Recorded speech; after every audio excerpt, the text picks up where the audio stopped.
El gobierno del presidente López Obrador insiste, está empujando como algo bueno el recolectar de forma arbitraria e inconstitucional nuestros datos personales.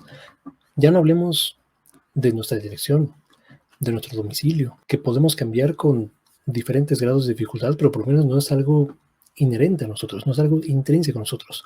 El gobierno ahora quiere recolectar nuestros datos biométricos por tener una línea telefónica. Este es un tema que debe preocuparnos profundamente. Es un tema en que yo creo que la mayoría de los ciudadanos estamos conscientes de los profundos riesgos que esto puede tener, pero que es algo que el gobierno está usando de todas formas como bandera para la seguridad.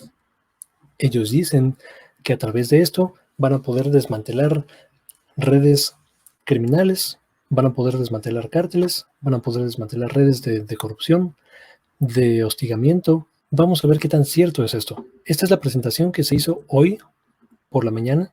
Me parece fundamental ver cuáles son los argumentos y después atender de forma precisa por qué es completamente falaz lo que nos están tratando de vender como algo positivo y cómo podemos resistirnos ante esta situación. Esto es lo que sucedió hoy por la mañana. El principal objetivo de este padrón es la seguridad, es lo que mueve. De entrada, una falacia, la falacia orwelliana. Claro, por tu seguridad tienes que sacrificar tu libertad. Vamos. A la creación de este padrón, porque es importante señalar que en el anonimato de los sistemas de prepago que no piden requisitos, los delincuentes se cobijan para cometer delitos de secuestro, extorsión, trata y en general para todo el conjunto de sus actividades delictivas. 9 de cada 10 llamadas de extorsión son realizadas por celulares de prepago. Y en algunos casos de secuestro se han documentado más de 20 números de prepago que son utilizados por los delincuentes para llamar a los familiares de las víctimas. Prácticamente utilizan la SIM card, la rompen, la tiran y siguen hablando para secuestrar.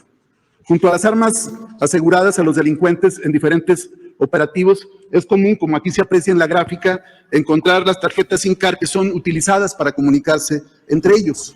Esta imagen es de apenas hace 2 días, cuando en Jalisco, ustedes lo conocieron en el fraccionamiento Chapalita, se detuvieron a 33 personas. Bueno, antes de ver el tema particular, el argumento general es: los criminales usan estas SIM cards, estas tarjetas de prepago, para hacer extorsiones, para hacer cualquier tipo de fechorías. Hasta ahí estamos de acuerdo. El hecho de poner una barrerita chiquita adicional, o sea, si de por sí ya no lo están haciendo, no están haciendo las llamadas de extorsión, nunca las van a hacer con su propio nombre, con el celular que usan para comunicarse con su familia, ¿qué te hace pensar que teniendo un registro biométrico de cada SIM card, esto los va a detener? De por sí ya usan muchas veces celulares robados. Entonces ahora va a ser más peligroso, porque la nueva ley dice que va a tomar como si fuera cierto esos datos biomédicos. Es decir, la persona con los datos biomédicos atada a través de este registro a una SIM card, yo como autoridad judicial voy a asumir que cualquier llamada, que cualquier situación que se dé con ese celular es de esa persona. ¿Qué pasa si me roban mi celular? Y con mi celular empiezan a hacer fechorías. Que por cierto, estos son los incentivos que estás creando en esta sociedad. Ahora yo voy a tener que tratar de demostrar, no sé cómo, que yo no soy esa persona, que yo no hice esas llamadas. Le estás facilitando la cuestión a los ladrones, a los malhechores. Dice, 9 de cada 10 llamadas se hacen con celulares de prepago. Otros datos, por ejemplo, nos indican que 6 de cada 10 llamadas de extorsión se hacen a través de reclusorios. 6 de cada 10 llamadas de extorsión se hacen a través de reclusorios. El gobierno puede perfecta y fácilmente, es decir, mañana lo puede hacer, restringir la señal satelital para estas instalaciones en todo el país. Mañana el gobierno podría reducir en 60% las llamadas de extorsión si quisieran. Entonces es vender de nuevo la mentira de la seguridad y están coartando nuestra libertad y nuestro derecho racional, constitucional a la privacidad. Personas que tenían a su vez privadas de la libertad a 7 personas. Pues bien, juzgan, extorsionan, El ejemplo concreto realmente vale de muy poco. Hay que ver los argumentos generales. algunos grupos de interés, sus personeros, sus corifeos han tratado de posicionar es el tema de los datos personales y biométricos. Esto lo va a tener que definir el Instituto Federal de Telecomunicaciones. Nosotros consideramos que con la huella digital sería suficiente, pero esto ya se usa en diferentes documentos, en el pasaporte, en la credencial de lector, en la firma electrónica, en el SAT. Mi hermano, el hecho de que sea en otros lados no significa que sea correcto. Esto es una falacia argumentativa, pero básica. Es, bueno, o sea, si el de frente está robando, no pasa nada si yo empiezo a robar, ¿no? O sea, ya se está robando de todos modos. O en este caso de privacidad, bueno, perdí mis llaves, ¿no? Afuera de mi casa, entonces no pasa nada si pierdo otras llaves. Si las dejo afuera de mi casa, si las dejo pegadas en mi cerradura y yo estoy, ¿no?, adentro, o las dejo pegadas y me voy una semana, no pasa nada. De todos modos, ya hice algo similar antes. Mi hermano, así no funciona en la realidad. Esta es una falacia completamente básica. Ahora, hay cierta parte del argumento donde tiene razón cuando dice, es que bueno, hay intereses económicos porque las empresas solamente se quieren vender más y las empresas se están beneficiando en la venta excesiva de estos chips, de esta producción, porque en el mercado secundario, ¿no?, se revenden y entonces se entablan esas redes de corrupción. De acuerdo, o sea, las empresas tampoco les interesa la seguridad de las personas. Las empresas solamente quieren vender más. Pero eso no es un argumento para meterles la obligación de recolectar nuestros datos personales, que por cierto está en la banca también. En la banca ni siquiera fue a través de una ley. Fue por una nueva regla, una nueva política de la Secretaría de Hacienda.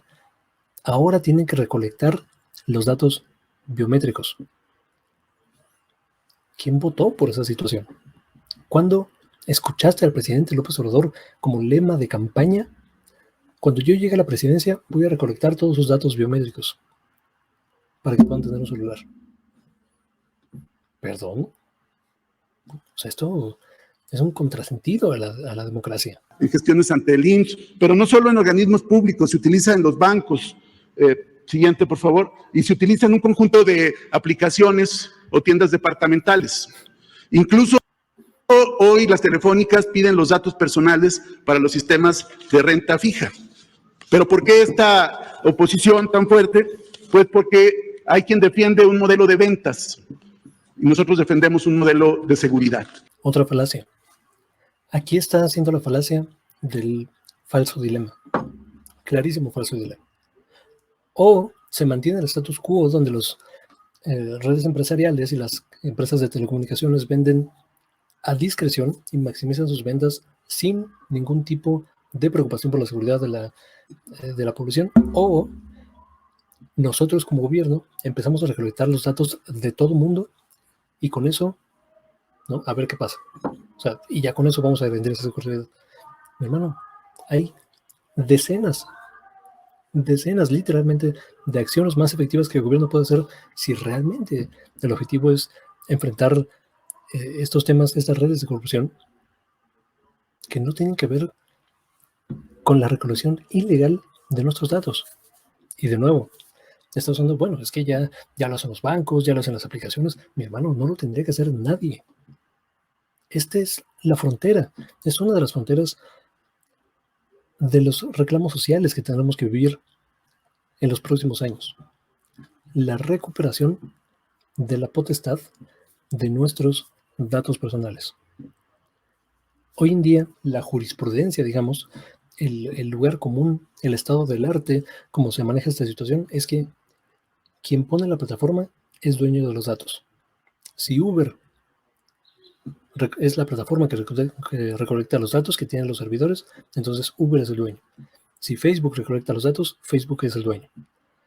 En lo que se está peleando, sobre todo en cortes en Europa, particularmente en Alemania, en Francia, pero en realidad en el conjunto de la Unión Europea se están discutiendo estas cuestiones, es el cambio de paradigma de, no, mi hermano, los datos son de la persona que los produjo.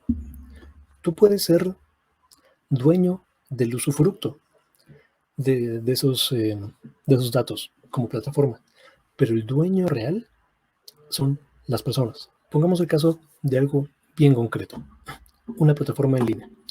Bueno, antes de regresar con nuestro compadre, vamos a poner un ejemplo.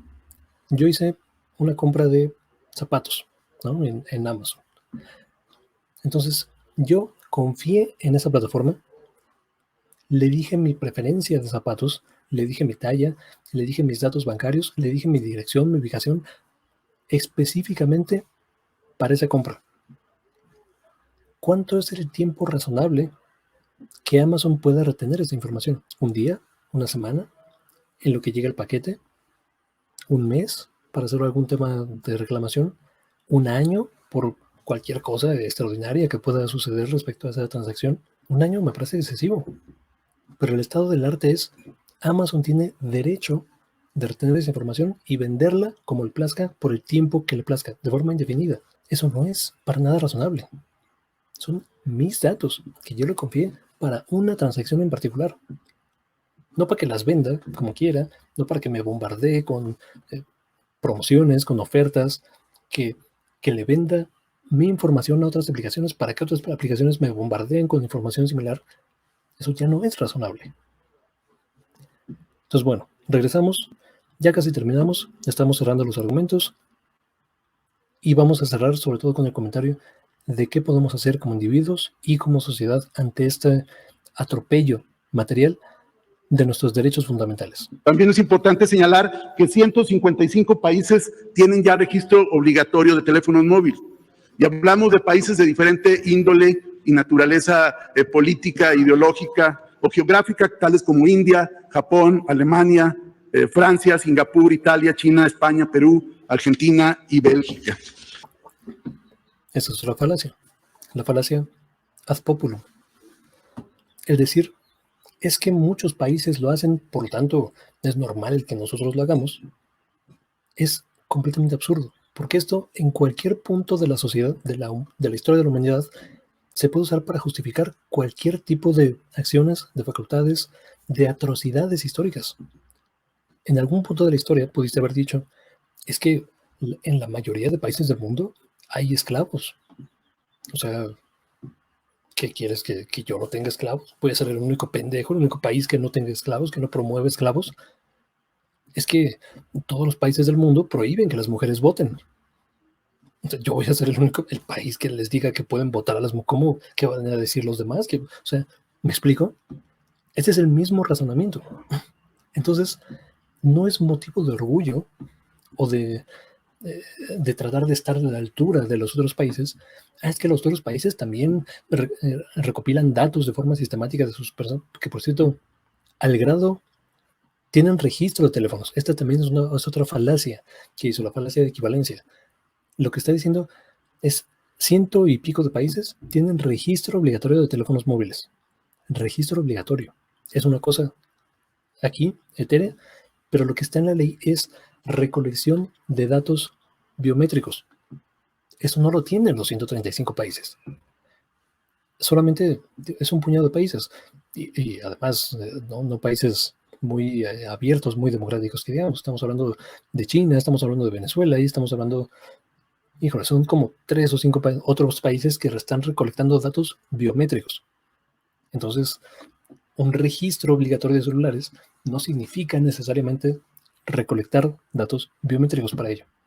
Son dos falacias a la vez. Bueno, ahora sí ya casi cerramos los argumentos de este compadre. Estos son, digamos, algunos de los países. Sin embargo, ha sido tal el interés por privilegiar las ventas sobre la seguridad que ya... De nuevo, el falso dilema.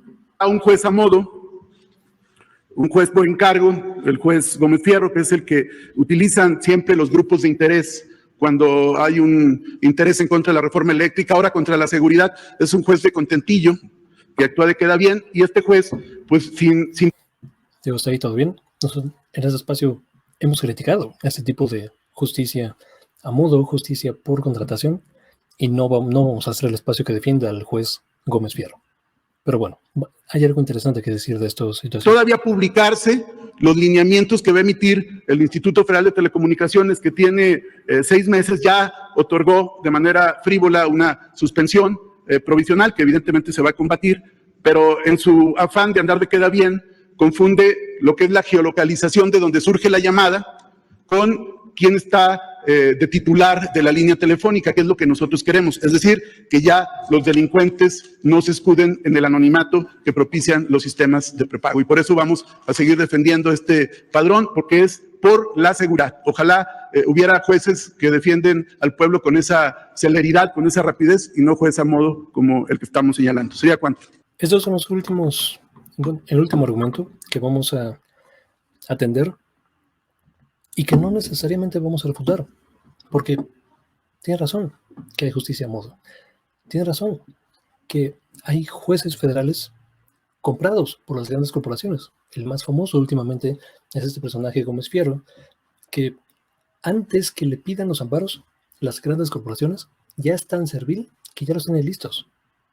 O sea, ya los tiene preparados, firmados, como fotocopias, cabrón. ¿De quién quiere amparos contra el gobierno federal en que van, bueno, de regulaciones que van en contra de los intereses económicos? Van.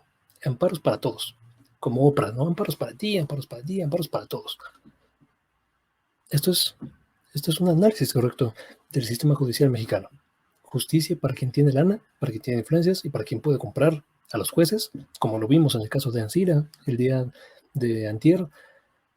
Y para el resto de la población, estamos en casi completa indefensión. Hasta ahí estamos correctos. Entonces, como decía anteriormente, y con esto voy a cerrar el comentario, bueno, el comentario sobre los argumentos de este compadre. Claro que a las empresas no les interesa la seguridad. Si les interesara la seguridad, tendrían otro tipo de protocolos. Si les interesara la seguridad sobre las ventas, no venderían más chips, más tarjetas SIM de los usuarios que tienen registrados como telefonía, ¿no? O sea, hay tarjetas SIM para aventar para arriba, cabrón. O sea, las hacen como si fueran tortillas y las venden de las reglas porque a ellos solo les interesa vender. Entonces nuestros intereses no están necesariamente directamente alineados con las corporaciones, sobre todo las de telefonía. Este juez no nos está protegiendo a las corporaciones. Resulta que a través de estos amparos, por ahí de rebote, medio está protegiendo los intereses de la población porque está retardando el proceso del efecto de cuando entre esa materia. Entonces, para analizar este tipo de casos, como otro tipo de casos, debemos tener la capacidad de sostener múltiples verdades al mismo tiempo. Por un lado, es profundamente pernicioso y preocupante que estén recolectando nuestros datos de forma arbitraria y al mismo tiempo este juez es profundamente pernicioso y está al servicio de las grandes corporaciones. O sea, no son incompatibles. Las dos cosas pueden ser verdad y son verdad al mismo tiempo. Quitémonos, por favor, estos simplismos, estos maniqueísmos, estos buenos contra malos, estos ladrones contra policías, La realidad no funciona así. En esta cuestión, resulta que de forma tangencial, que de forma indirecta, está protegiendo a la ciudadanía contra una ley que limita las ventas de las corporaciones y que arremete contra la seguridad y la integridad de las personas. Este juez lo hace por los intereses de arriba y no por los intereses de abajo. Que quede claro. Para cerrar este tema, ¿qué podemos hacer como sociedad? Para empezar, hay amparos que se están promoviendo. Por favor, no caigamos en el pánico y no empecemos a comprar amparos a la güey de la primera cuestión que nos encontremos en línea, del primer charlatán que encontremos en la línea. No. Hay organizaciones especializadas. Voy a dejar en el link de este video el trabajo de especialistas de organizaciones serias que llevan por lo menos un decenio de años protegiendo los derechos de la privacidad de mexicanas y mexicanos. Trabajadores serios, comprometidos con la sociedad, que han levantado la voz en contra de medidas autoritarias como esta, pero que también se dieron en el gobierno de Peña Nieto y en el gobierno de Felipe Calderón. Esta reforma es fundamentalmente injusta. Es un atropello material a nuestros derechos. Como último recurso, ¿qué podemos hacer de forma individual? Resistirnos, no registrarnos. El gobierno, una vez implementada esta acción, que por cierto hay muchos vacíos legales, de nuevo esto es la ley, tiene 6 meses para que el Instituto Federal de Telecomunicaciones emita cómo se va a implementar esta nueva ley, y por lo menos otros 6 meses a un año en lo que diferentes cuestiones legales y vacíos legales y amparos y rebotes y empresas y tal, para que realmente entre en vigor esta cuestión para los nuevos usuarios. Hay tiempo, pero no nos durmamos en nuestros laureles. Y llegado el momento, el gobierno particularmente va a tener que asumir el costo de dejar sin servicio de telefonía a millones de usuarios. Yo quiero ver quién va a ser el guapo que va a decir si la mayoría de personas se resisten como tendríamos que hacerlo. Yo no voy a registrar en nada del gobierno. ¿Quién va a tener los pantalones de decir estos 5, 10, 20 millones de personas no van a tener servicio de telefonía a partir de mañana? Eso es un suicidio político. Yo no estoy seguro de que esto se vaya a implementar de forma completa, de forma concreta, pero si va a haber una resistencia, va a tener que ser organizada.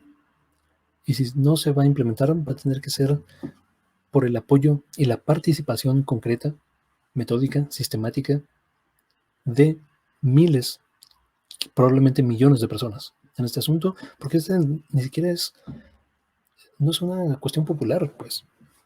El gobierno se está metiendo en medio de una campaña electoral que tendría que ganar caminando, sobre todo si solo implementa una campaña decente de vacunación, tendría que ser suficiente para llevarse la mayoría de las candidaturas en todo el país.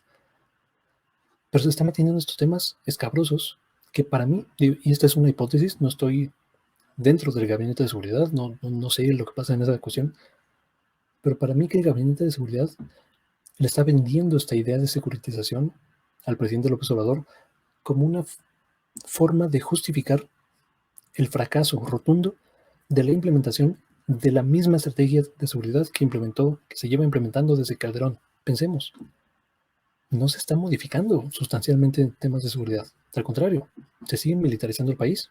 Hoy tienen actuación en cuestiones que no tendrían por qué. En la administración de recursos, de aduanas, de Tren Maya, está en migración. ¿Qué carajo tiene que hacer el ejército en temas de migración? Están en construcción de un montón de cosas que, digo, ahí puede ser que puedan ayudar en esa situación. Están en cuestión de vacunas, de salud. Ahí entiendo perfectamente que es una emergencia nacional y es legítimo que participen ahí, pero lo otro, administrando recursos, quedándose con el negocio del aeropuerto, con el negocio del Tren Maya. Esto es inaudito, insólito. Seamos muy conscientes, por favor, más allá de partidismos y más allá de filias y fobias políticas, cómo es que nos afectan este tipo de situaciones. Y esta en particular nos afecta profundamente. Hasta acá voy a dejar este comentario. Muchas gracias por ver. Muchas gracias por compartir, por suscribirse y nos vemos hasta la próxima.